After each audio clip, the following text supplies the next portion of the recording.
Welcome to Teatro Absurdo with Huilo Marvavilla, brought to you by Jaguar Bridge Productions and The Great Mystery. Well, hello there, podcasters. Welcome to Teatro Absurdo. I'm Willow Marvavilla, and this is Series 3. Welcome aboard to that which is ludicrous, preposterous, crazy, and, if you're lucky, well, hello, glamorous listeners, you absurdites. It has been a while. Yay, I told you. I just drop in randomly when, it's like the bat call, I see the signal, I'm like, okay, they need a little talking to. So things are moving fast, right? Everywhere. So here we are with your next dose of high drama and deeper truths. And today, darlings, get your jewels ready, your big black limousines, and I don't know, your gowns, sequins, and such, because today, this very day, we are rolling out the red carpet for something extraordinary. The Jaguar Portals, the awakening, the Jaguar Circus is coming to town. Yes, you Manhattanites, and those of you that are getting in your hot air balloons and flying around, come and join us. It's a spellbinding art show and fundraiser. Say that three times and tap your heels. But it's anything but ordinary, right? This isn't just another night out. Yarn, club, dinner, ballet. Everybody's going to the ballet. And come on, get off your couches from Netflix and watching that sports event. Let's celebrate the arts, right? So anyway, it's a rare opportunity, to witness art that defies convention, transforms trauma into beauty, and supports, very important, supports an indie film project that could very well be an Oscar-bound production. I mean, who knows? I mean, stranger things have happened, right? Okay, so our art show isn't just another gallery exhibit. And honestly, I'm not sure how many of you out there actually go to exhibitions at galleries. So why not be cool and hip for the night, darling, and come to this, picture this. Let's dive deep into a portal of mystic worlds, a 5-day extravaganza in New York City's historic Lower East Side. Ah, darlings, for those of you that don't remember and you're stuck in Brooklyn or wherever you are, Manhattan used to be super cool and affordable, honestly, not anymore. However, for 1 week, almost a week, a little shy, but you could tempt me to give you private showings after the show or before the show. We'll see. Cash. But anyway, that neighborhood, darling, was a neighborhood rich with artistic ghosts like Basquiat, who's an icon, Keith Haring, lovely Keith Haring, and Maplethorpe, ooh, sassy and nasty and intriguing, and Warhol's Factory, interesting celebrity, and even before Miss Thing was a bazillionaire, RuPaul used to hang out at the Pyramid Club. That's just up the street. That's on the East Village side, but the Lower East Side was the cooler area, the Bowery, just north of Chinatown and Little Italy, and just a little bit east of Soho. So there you have the location of You Don't Know New York. What a great excuse to explore a very interesting neighborhood with cool hip people like myself. So anyway, but despite the gentrification, yes, indeed, around this gallery, there are fabulous restaurants. Oh my God, what is this? A travel log. Um, there are fabulous restaurants, bookstores. Remember those? Other galleries. There's all kinds of quirky, interesting, yummy treats to do. And goodness knows who you'll see because simultaneously is the New York Film Festival, hashtag bougie, $7,000 VIP pass, but lots of cool people hanging out there. We just need to coax them down from the West Side Columbus Circle to the Lower East Side. That's your job. I'll be busy. So anyway, those ghosts of the Lower East Side whisper through the streets, urging us to reclaim the bohemian spirit and celebrate queer revolutionary storytelling. Hell, any storytelling, but not the shit that's going on politically or in religion or whatever. Cool storytelling by fairies like myself. Anyway, this show is more than an exhibition, god damn it. It's a journey into the mystical realms, hobbits and fairies and wizards and maybe a troll. you know. Anyway, mystical realms that art can reveal. Mm. And we're talking about transforming severe trauma. We're doing that trauma drama, Prozac, medical marijuana, microdosing. Well, art can also be that therapy, right? Into something powerful, beautiful. And yes, indeed, darling, what you're going to see live and in person, a rare event, an extravaganza. I was mentored by fabulous art wizards, fabulous, both human and supernatural and natural. I mean, the colors, hummingbirds, butterflies, jaguars, indeed. So, anyway, this isn't just about looking at art, my dear. It's about stepping into a portal and experience, like I said, being awakened. You know how they have those pop up, those experiential, those immersions. This is an immersion and being awakened to new possibilities, realizing the incredible power art has. And here's the kicker, bam. The Jaguar Portals also serves, as I said, as a fundraiser, for Cries of a Jaguar. So yes, get out your coin, throw the girl a coin. Um, an indie film project telling the raw story of transforming extreme violence, Whaley, into judicial recovery. Bum, ba, bum. Set in Costa Rica, the land of pura vida and hyper privileged ecotourism, but that's another story. The film exposes the grim realities of food growers, ecotourism, and the harmful effects of religious fanaticism on LGBTQIA creatives like myself. So in the film, I just want to say there's cool stuff. It's art house, so there's animation. You'll see puppets and different aspects of how the animation is and was being formed for the film. Oh, I'm in a foreign country. They're shouting. They're selling something on the street. Um, and then there's the doppelganger effect. So that means the narrator has a sort of twin wisdoming figure, a spirit guide called wonderful drag circus queen called Jaguarella or Jaguarella if you don't want to do the ha. Um, anyway, this project gives a big I'm not gonna pause this. This is just the cacophony, the song of hanging out in Mexico. They just shout along the street what they're selling.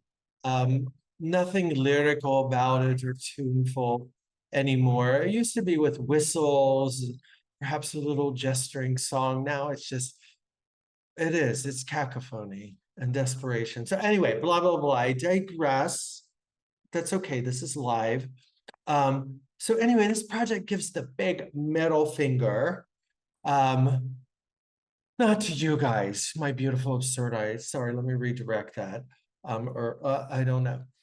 To the poor, sucky justice system in Costa Rica and everywhere, really. And to those who tried to destroy the earlier versions of this art. I mean, the story is intense. There are books available, hard on cover and soft bound floppy disk cover, available at the art show. And, you know, this is the only time to get them. You can order them afterwards. But they tell the complete unabridged, unreleased story of the Jaguar Bridge portal paintings. And it includes photographs of the 20 and more that were destroyed, the sculptures, etc. But anyway, this is to give, you know, to you people who destroy art. You know, you buy art, you don't take care of it, you hide it, you don't display it anymore, whatever. We get tired. You know, it'd be better to take the linoleum out of your kitchen. Anyway, the film is, you know, this word's tricky in social media, but we're desperately in need of funding. I mean, I can fund it. You'll never see me again, and I'll never survive on Social Security, and probably have to disappear into the forest, and hopefully not a tent on the street in Los Angeles. But, you know, if you give us a little coin, you know, and I know people are asking for Kamala, you know, we want to support her too. Oh, a lot of people just went, cut, cut, cut, cut, cut. Oh, come on, we're not voting for a guru. Anybody can take the, you know, their foot off the pedal of destroying the planet right now. We'll take it, all right? Break a glass ceiling, break a tin ceiling, you know, break a nail. I don't know. But anyway, I know a lot of people are asking for funding. So if you got it, great. If not, we'll figure it out. You know, I'll sell brownies, the good ones. So, because here's the thing, next year we're going into production. That means we've gotten most of everything we need. There's a few last minute tucks and nooks in here called finishing funds. Later on, we'll ask you again, but it's ready. We're gonna go to production. How cool is that?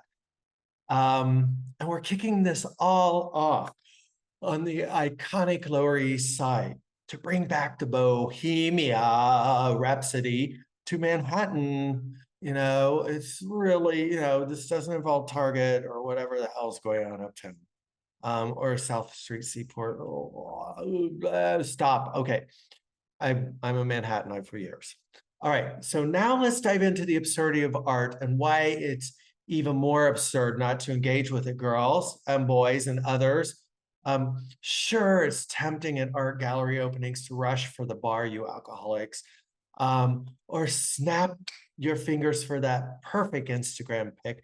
If you do that, you got to do it with me in the picture, and you got to give me bakshish, give me a tip. You want my picture? Give me a tip. And, you know, preferably coin. I'm not sexually connotative here. But darling, at this event, slow down. We're open for 5 days. Come to the opening. I know y'all like a party. But there are other events. There's a film talk. There's an artist talk. And the gallery's open at noon. Come during the day. OMG. If you dose a little. Just don't hurt yourself or anything in the gallery. But, you know, and coffee's dosing. Elixirs are dosing, lavender water, blueberry water, pomegranate water. I don't know. But come during the day as well.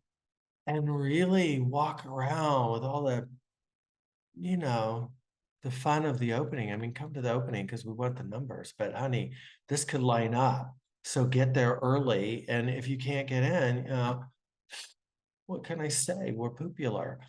So anyway, this isn't like just a glancing event. This is an experience, and it's like, you know, it's like a fabulous drag performance, right? And there might be audience participation of some sort because we will be filming on site. I'll talk to more about that. Anyway, art challenges us, it provokes us, it shakes up the foundations of what some people hold dear. You know, the kind of art that can get you banned in places like Florida, right? For showing too much truth or too much queer.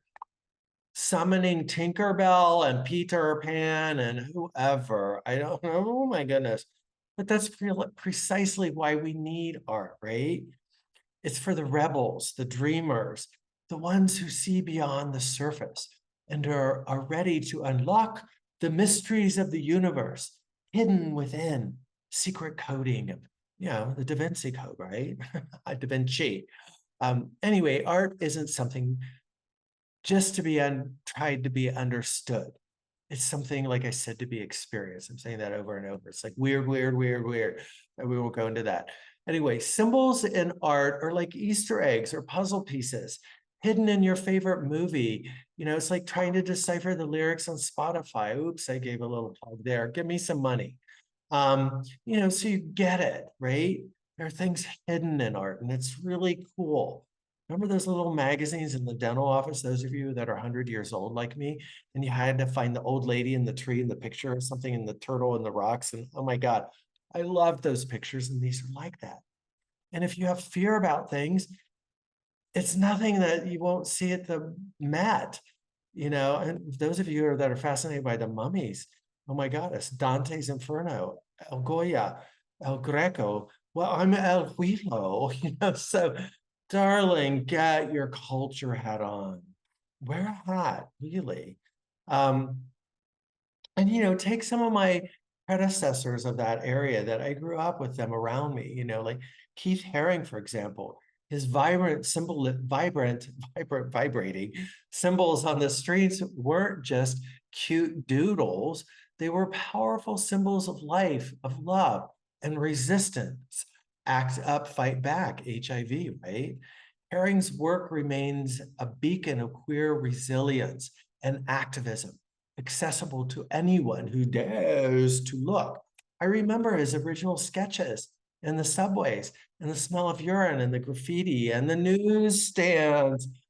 Oh my goddess. Anyway, or consider Frida Kahlo, her self-portrait with thorn necklace and hummingbird. That necklace isn't just a piece of jewelry, it's a symbol of pain and resilience. You know, some of you may get kinky and think it's S&M and stuff, but you know, the dead hummingbird, necrophilia. No, it was a symbol of failed love, right? Kahlo's art tells a story, inviting you in to her world of heartbreak and strength, and you don't need a PhD to get it. Just let yourself feel it. I saw a retrospective of her work in Milano. I cried. You know, so this art in the East Village, in the Lower East Side that you're going to see is powerful, it's thoughtful, it's cerebral. So, you know, come with it to that. I mean, experience. Anyway, okay, so part two. All right, so anyway, kiddos, I want to, you know, most of you don't have any patience, but we're going to split this up into Instagram reels. So anyway, the absurdity doesn't end there. Like I said, you know, the whole shtick in Florida and elsewhere coming, you know, Thumple-Stillskin, ay Dios míos. So maybe it's like you come to the Lower East Side and we all do some magic to raise around the election, and we get excited and we participate in life and the revolution of life and the legacy of what our lives mean. And there's so many ways to be an activationist right now. You know, if you don't want to plant trees and you just want to do, you know, a chakra rebalancing in Thailand or Tulum or Costa Rica or wherever, or, you know, trip yourself up in Spain or wherever, I don't know, whatever we do, this is a time, a way to get active in climate change, in civil rights and social change, and helping lift up justice in the world, all through art. Really, really, really, this is how it's done. So, you know, like, I want to say, like, we support art every day and bizarre and bastardizations of it. Like, take Apple's logos, all these corporate giants. That apple, it's a symbol of the fall of the feminine. illustrates how corporate power commodifies everything, everything, including art. You know, the art you see up in Midtown and, you know, certain places that's highly curated and is now in the millionaire club, the billionaire club. It's objectified. It's lost something. This art is virgin. It's still got its little zing. It's hot off the press. Nobody has seen these portal paintings that I've generated. 30 of them. So you that come to New York City will be the first to witness this. Fantastic. You know, what do we call underground, you know, art world again in New York City, in Manhattan.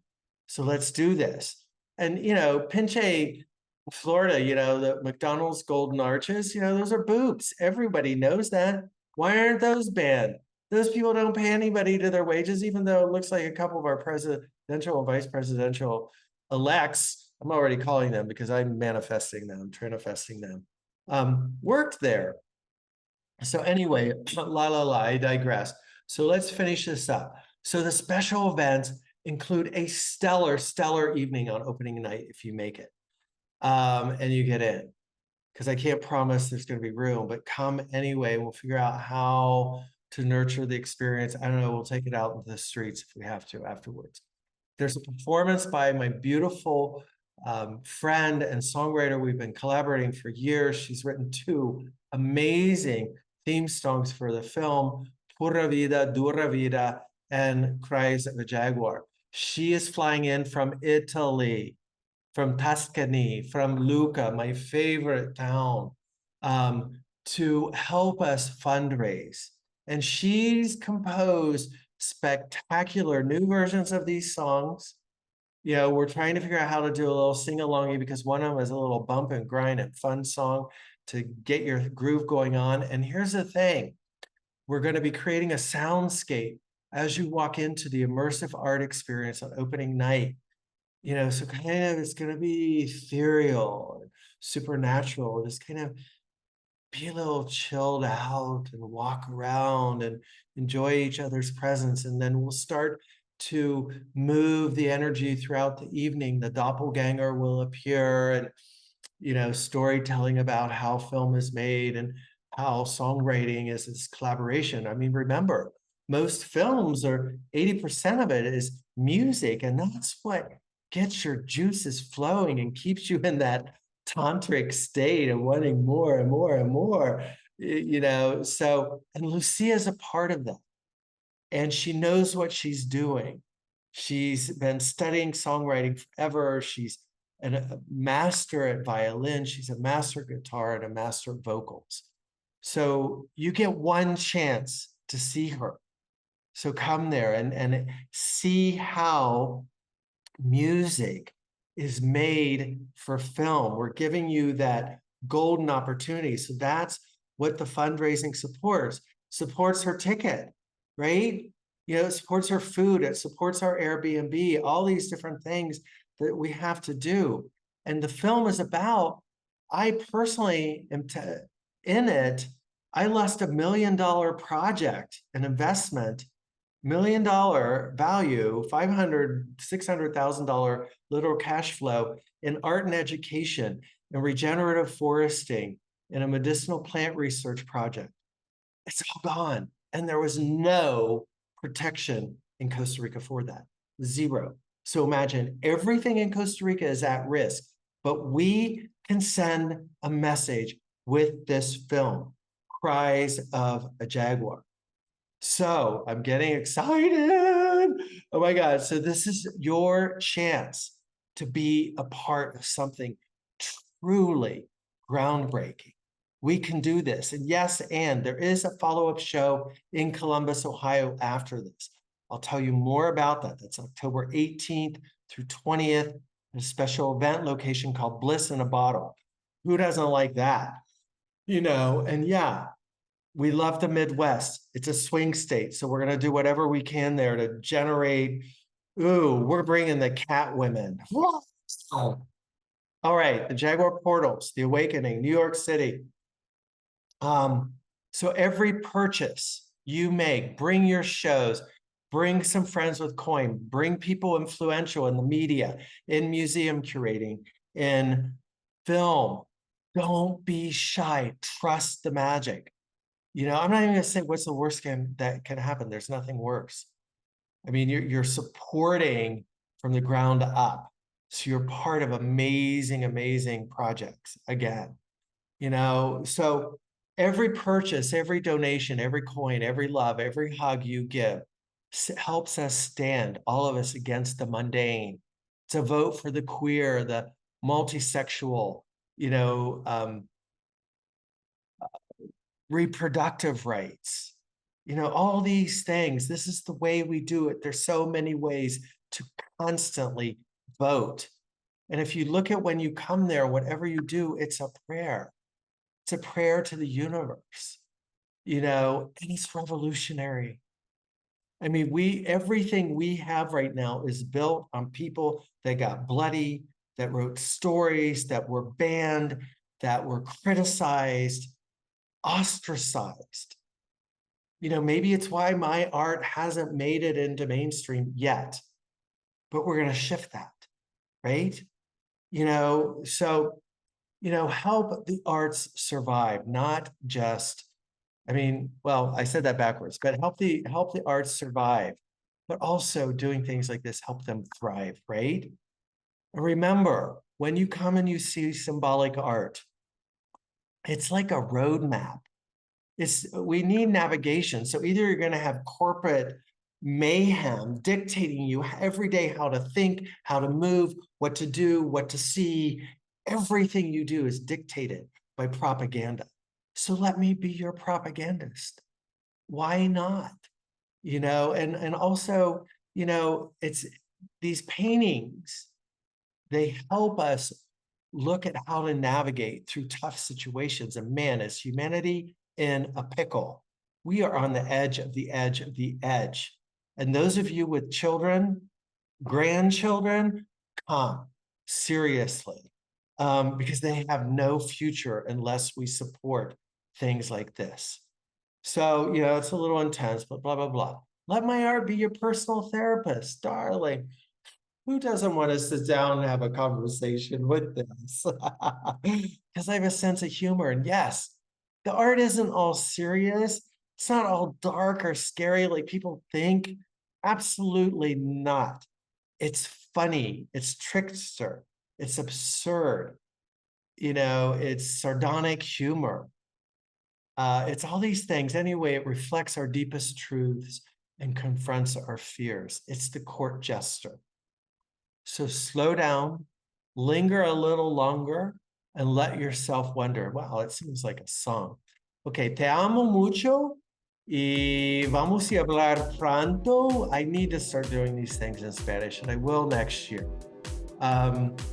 So until next time, and we're going to do this a little bit more frequently up until the show. I'm going to do one next time on the peril of art, and there'll be a few other ones, a deeper investigation of symbolic art and stuff like that. So, thank you for joining us, Absurdites, New Absurdites.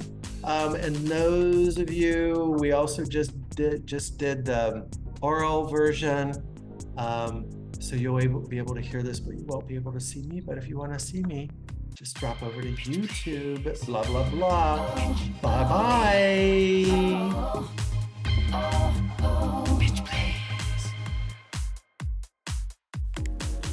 And that was it, my dear friends. Teatro Absurdo Series 3, brought to you by Jaguar Bridge Productions, angels, guardians, guides, and perhaps a few demons, if you're lucky, from the underworld. So tune in to us on all the major social circuits around the universe. Bye-bye.